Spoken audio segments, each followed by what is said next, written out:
It was, creativity, hard work, a fearless approach to things. I love when people say to me, no, it cannot be done, because I go crazy. I say, oh, now I have a chance to make it happen.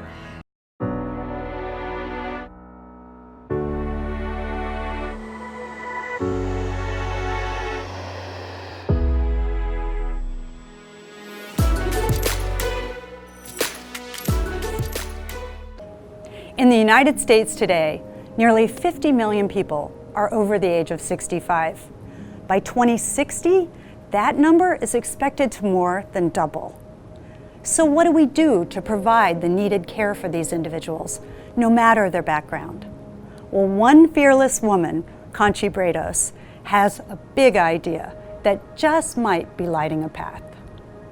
After coming from Cuba as a child, the Miami resident had always been the type to be civically engaged. Working in her local community spurred her to run for a seat on the Miami-Dade County Commission, but she failed to get elected.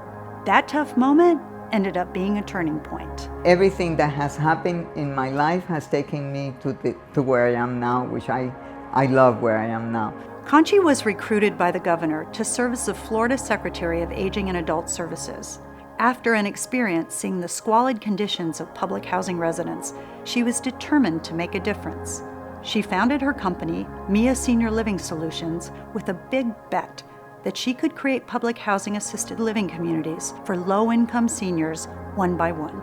This is where it all began. In 1999, we opened the doors of Helen Sawyer. We had 20 residents moving in. At the end of 6 months, it was full, and it has remained full for the last 13 years. But this was just the beginning of her bold experiment.